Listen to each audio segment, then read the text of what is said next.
how to take amazing photos of your work for Instagram, and why I'm not the hugest fan of the ring light coming up.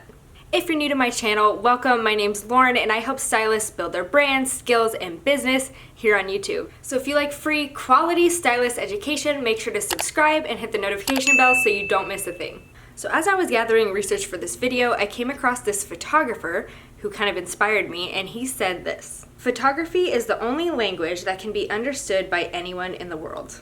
And this is why I think social media is so powerful, and Instagram in particular. You can convey a message or story in an instant without any explanation, just by capturing a beautiful moment. So what makes a great Instagram photo, and a great hair Instagram photo in particular? And it's very subjective. Everybody has all kinds of different opinions, but for me it boils down to really 4 things. Number 1 is a perfect balance of color, so that means no weird orangey tones in the face or the hair. Number 2 is it has to be really crisp and clear so it pops out in the newsfeed. And number 3 is it has to be well lit.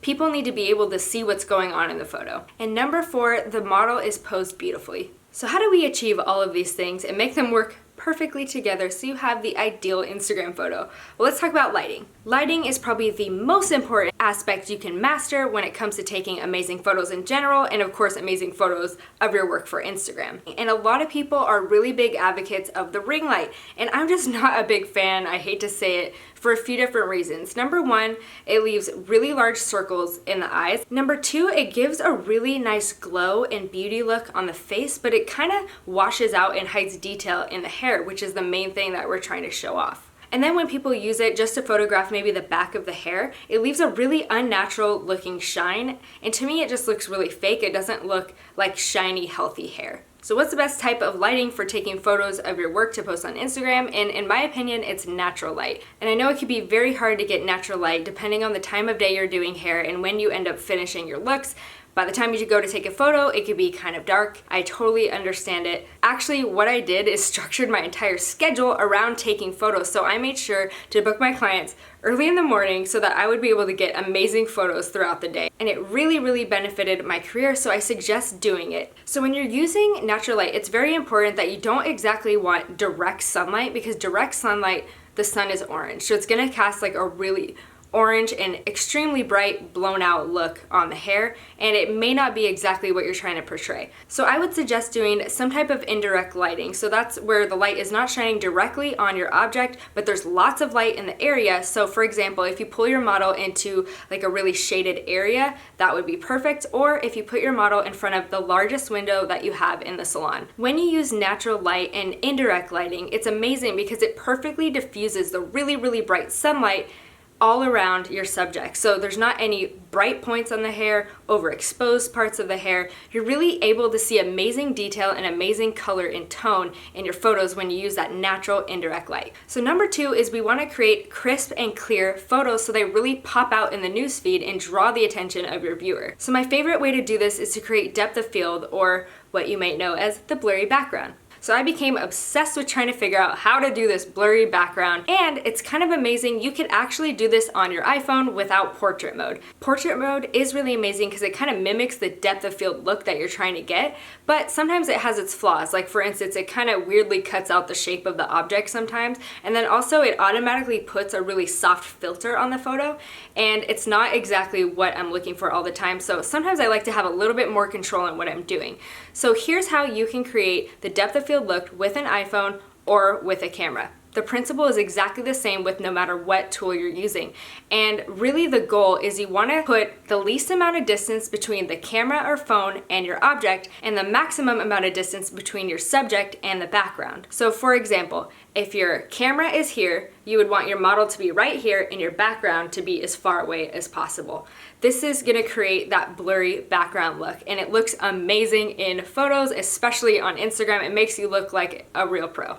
So the principle is exactly the same, like I said, on both the camera and the camera phone, iPhone, smartphone, but if you want to make it a little bit easier on yourself, you can get a really nice camera. It's gonna be 10 times better, honestly. It just makes your life a little bit easier, and you could really get that blurry background and just make it so smooth. So number 3 is posing.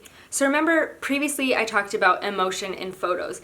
It's really, really important to try to make sure that your photos are telling a story. And one of the ways that you can do that is really making sure that you get emotion from the model. I would do all kind of crazy things, make a fool out of myself to try to get my model to laugh or look sensual or look like she's just having the most amazing time. I would literally stand behind the camera and be like, yeah, girl, work it. Oh my God, who is that? Like just act like a total idiot. And usually she would laugh, or she would look at me funny and then laugh, and I'd get that photo. So here's how I would kind of get some really good emotion in my photos. So one thing I would do is get a really close-up of the model, kind of looking up and away. And I would get just enough of the hair in the frame so that you could really see the detail, but really the expression in her face is doing a lot of the work and allowing you to draw your eye to the hair.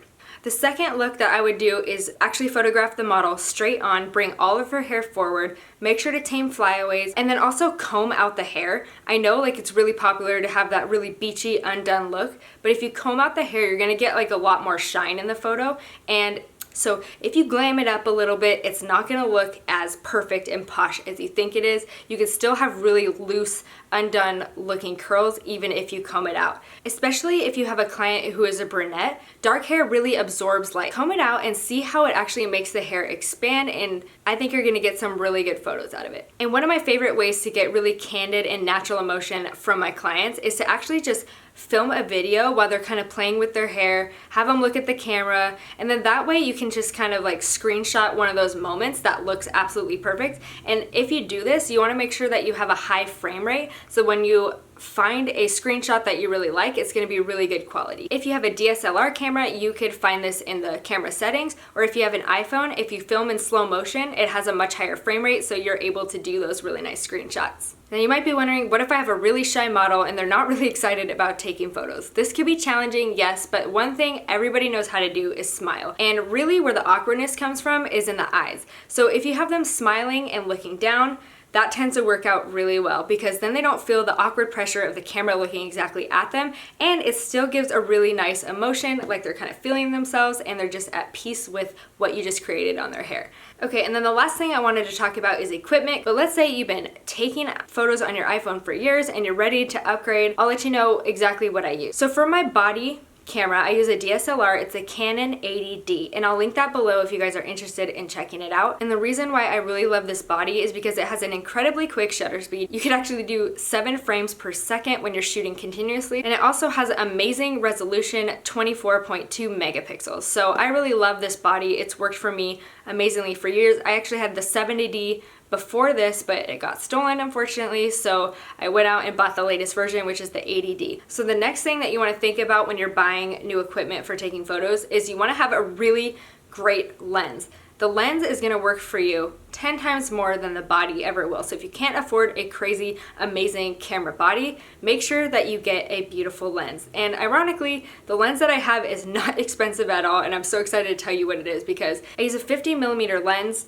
And the Canon version of what I was trying to find was actually like, I think it was like $800. Maybe it's less now, I'm not sure. But I found this little Japanese brand, and I don't even think it's little or anything, but it's kind of, I don't hear a lot of people talking about it, but it's a brand called Yongnuo? I don't even know how to pronounce it, but I'll link it below if you're interested. It was only like $40, and it takes insane photos. I'll throw some examples up of the photos that it takes. It's absolutely amazing. I was blown away that I could get such an amazing lens for $40. Now, the downside of this cheaper lens is it has a really loud autofocus on it, so if you're trying to do video, you're not going to really be able to use the audio. Mostly I just use this lens for taking photos, but for $40 it's completely worth it. The reason why I absolutely love this lens is because I can do the most amazing blurry background depth of field photos, and the reason is because it has a really large aperture and it has an f-stop of 1.8. So that's kind of what you're looking for, is the widest aperture you can possibly get that lets in the most light. It allows you to get that really amazing depth of field look. So tell me in the comments what you use to take photos of your work. I know there's a huge divide. Many people are obsessed with their iPhones, many people are obsessed with their cameras, and some do a little bit of both. So I'd love to know what you use in the comments below. If you want to learn more about marketing yourself on Instagram as a hairstylist, click here. And if you want fresh new ideas for getting more clients in the chair, click here. And if you like this video, give it a thumbs up, share it with a friend, and make sure to subscribe. Thanks so much for watching, and I'll see you in the next video.